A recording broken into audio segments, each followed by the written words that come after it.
Hi అండి, welcome to Saujasri life style blogs. ఈరోజు మనం నువ్వుపప్పు ఆనపకాయ కూర ఎలా చేసుకోవాలో చూసుకుందామండి. చాలా ఈజీ అండి, చాలా టేస్ట్గా కూడా ఉంటుంది. నువ్వుపప్పు చాలా మంచిది కదండి హెల్త్ పరంగా. చిన్నపిల్లలకి ఏంటి, పెద్దవాళ్ళకేంటి, ఆడవాళ్ళకేంటి, అందరికీ కూడా చాలా మంచిది కదండి వాడడం. దాని మంచి కాల్షియం రిచ్ కదండి.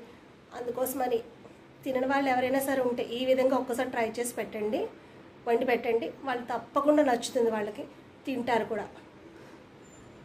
నువ్వుపప్పు ఆనపకాయ కూర చేయడానికి మనకు కావాల్సిన పదార్థాలు ఏంటో చూద్దామండి. తరుక్కున్న ఉల్లిపాయలు, నేను ఈ మాత్రం సైజు ఉల్లిపాయలు 2 తరుక్కున్నానండి. పచ్చిమిరపకాయ, ఆనపకాయ, వెల్లుల్లిపాయ రేఖలు, కరివేపాకు, నువ్వులు, ఎండుమిర్చి, ధనియాలు. ఇప్పుడు మనం ఎలా చేసుకోవాలో చూసుకుందాం. కర్రీ ఎలా ప్రిపేర్ చేయాలో చూద్దాం. స్టవ్ మీద కడాయి పెట్టుకొని ఫస్ట్ ధనియాలు వేయించుకోవాలండి.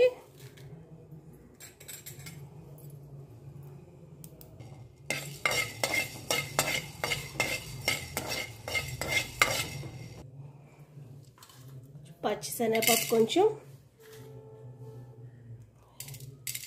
మినపప్పు, కొంచెం అంత జీలకర్ర. అంటే నేను కొంచెం క్వాంటిటీయే కదండి, అందుకని కొంచెం కొంచెంగా వేసుకుంటున్నాను. అన్నీ వేసుకొని వేయించుకుందామండి. దోరగా వేయించుకోవాలి.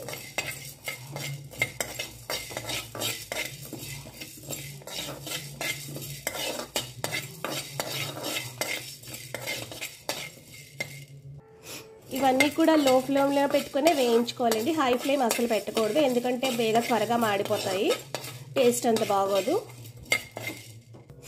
ఇవ్వండి, ధనియాలు అవి వేగినాయండి. ఇప్పుడు నువ్వులు కూడా వేసి వేయించుకుందాం.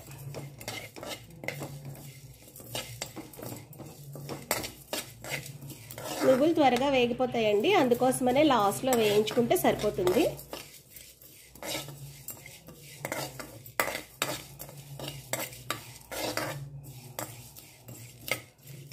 అదేవిధంగా ఎండుమిర్చి. మీ కారానికి తగినట్టుగా తీసుకోండి ఎండుమిరపకాయలని.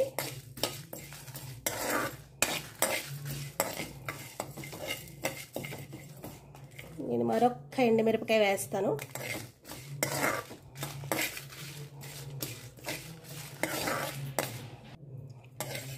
చూసారా, కలర్ చేంజ్ అయినాయి.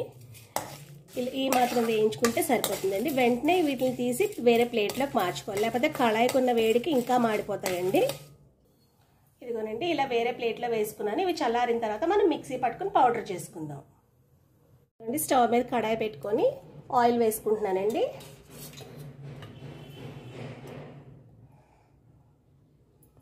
కొంచెం ఆయిల్ అయితే సరిపోతుందండి, ఎందుకంటే ఆల్రెడీ నువ్వుపప్పు కదండి, ఆయిల్ చాలా రిలీజ్ అవుతుంది లాస్ట్కి.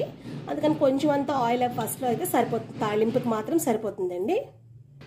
ఇప్పుడు ఇంట్లో ఆవాలు, కొంచెం అంత జీలకర్ర, కొంచెం మినపప్పు, కొంచెం కరివేపాకు,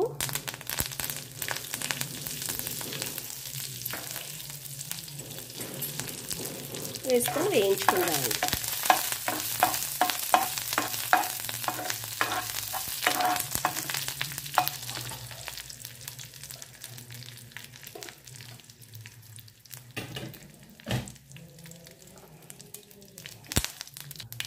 పోపు వేగిందండి.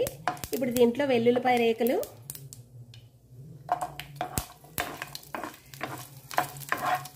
వేయించుకుందాం. అదేవిధంగా ఉల్లిపాయలు, పచ్చిమిరపకాయలు.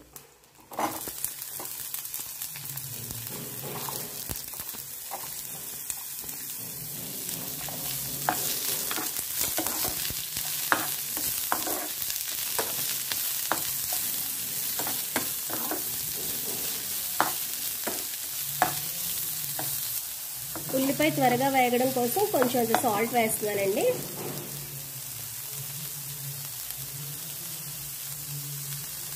కర్రీకి సరిపడినట్టే వేసేసానండి.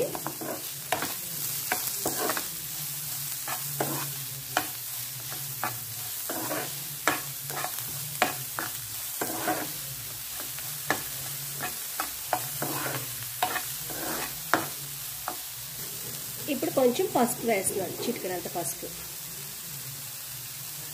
పసుపు ప్రతి దాంట్లోనూ వేయడం అలవాటండి, అందుకనేసే ప్రతి దాంట్లోనూ వేస్తూ ఉంటాను.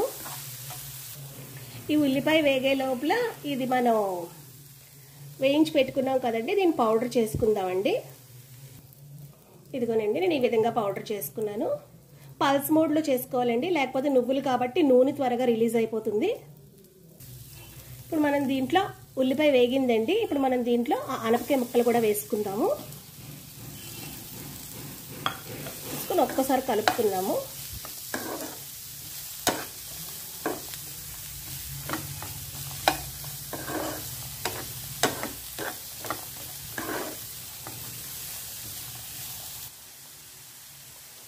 మూత పెట్టుకొని ఆనపకాయ ముక్కల్ని బాగా మగ్గించుకుందామండి.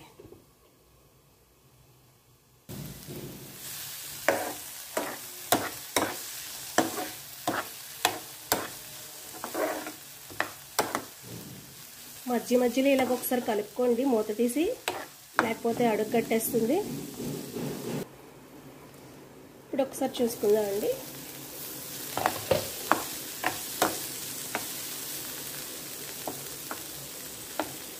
ఆనపకాయ ఉడికిపోయిందండి, ఇంకా అయిపోయింది. ఇప్పుడు ఇంకా మనం ఆ పౌడర్ లాస్ట్లో వేసేసుకోవాలి, జల్లుకుందాం మనకు కావాల్సినంత పౌడర్.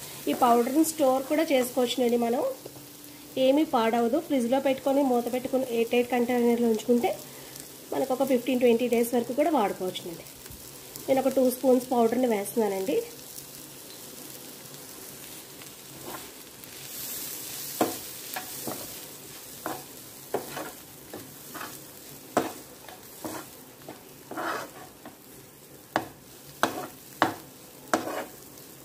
ఒక 2 మినిట్స్ ఉంచుకొని స్టవ్ ఆఫ్ చేసుకుంటే సరిపోతుందండి.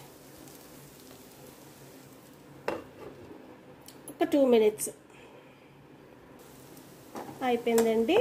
ఇంక ఈసారి మనం డిష్ అవుట్ చేసుకుందాం. ఇగోండి నేను డిష్ అవుట్ చేశాను, టేస్ట్ కూడా చేశానండి. చాలా బాగుంది, అన్నీ పర్ఫెక్ట్గా కుదిరినాయండి. ఉప్పు కారం అన్నీ కరెక్ట్గా సరిపోయినాయండి. ఈ విధంగా మీరు కూడా ఒకసారి ట్రై చేయండి. ఈ వీడియో కనుక మీకు నచ్చినట్లయితే please like, share and subscribe to my channel.